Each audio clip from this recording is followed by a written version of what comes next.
Video games are everywhere these days, and I mean that quite literally. Our world is constantly craving new ways to entertain itself, so even though we aren't all living in the Matrix yet, we're seeing game-like elements starting to be applied to the things we do every day.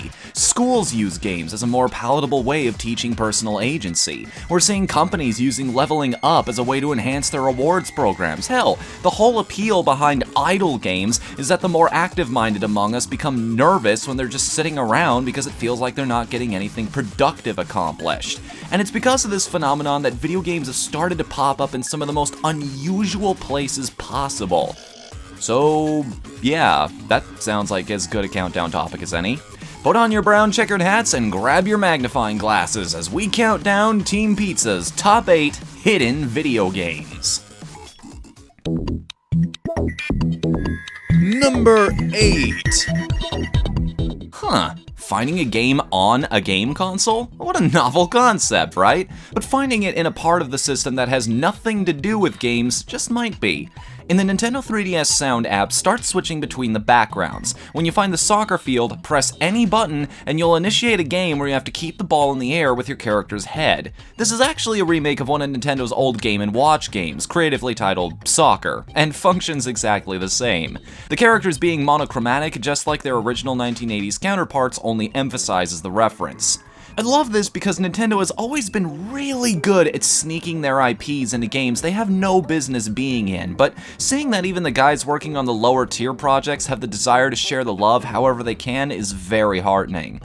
Now, if only Nintendo could love us as a community as much as we love their games. Oh dear. Yep, I should have seen that one coming. Number 7! One thing I want to make clear is that I specifically tried to avoid mini-games in this list. That is, small games that were intentionally put into a much larger project to provide a change of pace and maybe even give the less experienced members of the development team a way to fill in their time. However, what if the opposite scenario was true? What if what was intended to be a small slice of the game ended up giving people access to something much bigger? This was the position Eurocom Entertainment found themselves in when they released demo discs of Crash Bash to the general public, because somewhere along the line, somebody in the tech department decided that instead of creating a different version of the game that only held pieces of the overall experience, it would be a good idea to put the entire finished product on these sample discs and just softlock players out of accessing the majority of it. Oops. Now, thankfully, it took fans 9 years after the game's release to notice this little slip-up, but had this been discovered closer to launch day, you can bet the game wouldn't have sold nearly as well as it did. The crazy part is you don't need to do any fancy code work to make this happen. You don't even need a Game Shark. All you have to do to unlock the in-demo level select is go to the title screen and enter a simple cheat code. Then just start up a new file, enter the pause menu, and the world is at your fingertips. This even works in the Spyro Year of the Dragon version of the demo, so even if you don't have one of the original Winter Jam Pack discs, now might be a good time to double check your collection, just to make sure you don't own one more game than you originally realized. Number 6! But you know what's even more embarrassing than essentially giving people a free game? Giving them your entire catalog. Ever since the discovery of Citadel, hackers have torn apart the code of GoldenEye 007 looking for any hidden secrets or details they could find. One of the most amazing discoveries during this period was an emulator for the ZX Spectrum built right into the game's memory. For those of you unfamiliar, the Spectrum was the European equivalent to the US's Commodore 64, a very primitive version of the computers we're used to today. Still, they had games made for them, and being a British company, most of Rare's early titles were made for the Spectrum, and 10 of those early titles can be found on the GoldenEye emulator. So why did this happen? Well, one of these games, Jetpack to be specific, was later included in Donkey Kong 64 as a mandatory challenge, likely giving confirmation behind why this experiment happened in the first place. But if you want to play the other 9 games in the collection, there has been a patch made for the GoldenEye ROM that will allow you to do so, and because the ZX Spectrum's copyright expired ages ago, I can even link you to it in the description. You're still on your own for the ROM itself, but you're a big kid. I'm sure you don't need me for that part. Of course, if you're willing to go through all that trouble, you may as well just run these games through a ZX Spectrum emulator instead, but who needs logic anyway, am I right?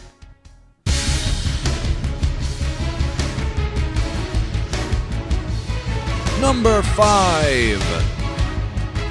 But seriously though, enough of the games within games. Let's get to some of the really obscure places you can feed your gaming fix. This is a game you can play right now. No, really, right now. Anytime you have the YouTube video player open, pause what you're watching, then hit left and up on your keyboard. Now those hateful little dots whose sole purpose in existence seem to be mocking you with their incessant spinning have all come together to let you play a good old-fashioned round of Snake. Now, I'm gonna nerd out about design theory here for a second, but what I love about this is how the dots you need to eat flash. It required no extra assets to be added to the player, but made a world of difference for helping you find your next target no matter what was going on in the video you were watching. That said, I've created a little challenge map for anyone wanting to try this out at home. Yeah, good luck with that one. In all honesty though, pictures like that are the beauty of this feature. With a little creativity, every single video becomes a new level. Watching a This Song with Lyrics video? Make a rule that you can't touch the words as they come and go. Rewatching some Jimquisition? Imagine the dots you get right as he's cussing are worth bonus points. And while I'm plugging other channels, just take my word for it, with the amount of white backgrounds they use, extra credits is impossible to play Snake over. If you want to get really meta, why don't we play a game with this very list? I mean it, go back to the beginning and let me know in the comments how long you could keep a game of Snake going with this video in the background. I might even throw in some surprises here or there to keep things interesting. Just be warned, I don't play fair.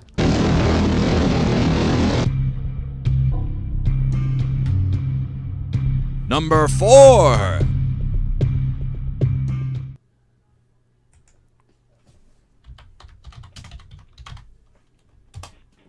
What the? No!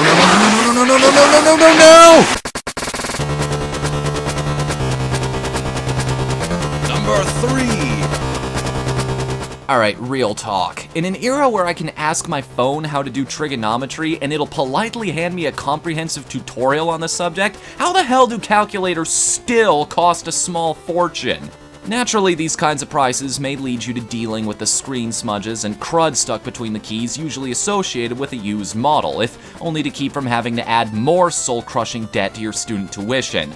But if you do get your hands on a used calculator, make sure to check the apps or modes menu, because you might find something there that I guarantee Casio did not include right out of the package. When most of us think of handheld gaming, the first things that come to mind are maybe the 3DS, mobile games. I see the Vita's still hanging in there. Chin up, buddy, I'm sure things will get better for you. But surprise, surprise, I've recently discovered that people have been releasing games on calculators for a good while now. Good ones, too. Pokemon, Phantasy Star, Link's Awakening. For crying out loud, somebody handcrafted a completely original Portal game on their Casio. I know this is not a new development for some of you, but it certainly blew my mind when I found out about all this awesomeness I'd been missing. But if you are in my shoes, just make sure you use this newfound knowledge responsibly. I really don't want to live in a world where calculators have been banned from schools. Don't you look at me like that, you know they'll do it.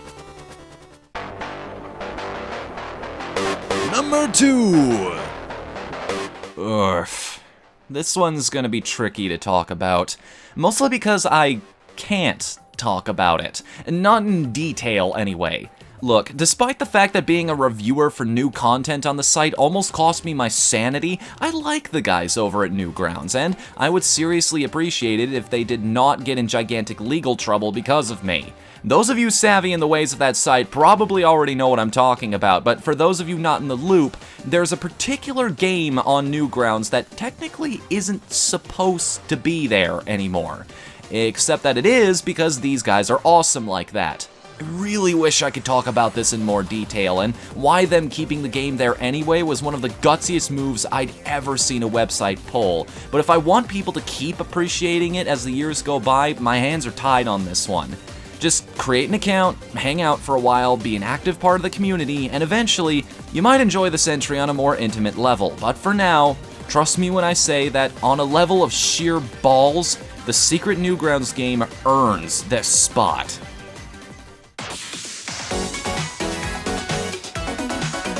It's number 1.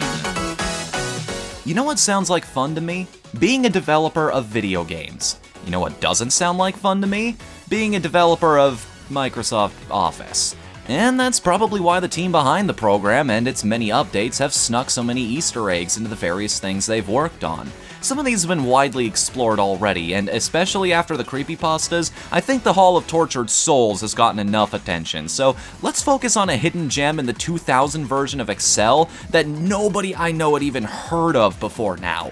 To find the game, you have to open Excel and save a blank spreadsheet as a web page. Make sure to choose Selection, Sheet, and tick the box for Add Interactivity.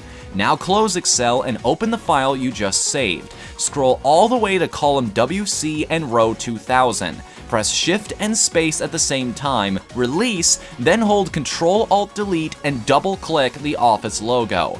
If you did all this correctly, congratulations, you now get to kill the entire dev team. You are Dev Hunter. Your mission is to hunt software developers on the highways of Seattle and destroy them. The most notorious are those suspected of creating the infamous Microsoft Office web components. It is these wretched scum that you now seek. Basically, it's a glorified credit sequence that plays out like a 3D version of Spy Hunter. It's entertaining just for that, but make sure you don't go too fast either, because amongst all the names you will also find a couple out-of-place phrases, such as, and I quote, "You will respect the rectangles, so your name is misspelled. What are you gonna do about it? Pivot, pivot, pivot, can't get enough." A chart says so much even though it doesn't really say anything because it can't talk. Circles are good too, but they're not rectangles. And my personal favorite, what do these people do again? I think it's safe to say the guys at Microsoft have a sense of humor. Then again, this is the same company that tried to sell us always-on DRM for the Xbox One, so that much was already apparent. But Dev Hunter is also a shining testament to what happens when a bunch of nerds get incredibly bored and decide to create one of the most obscure Easter eggs in gaming history.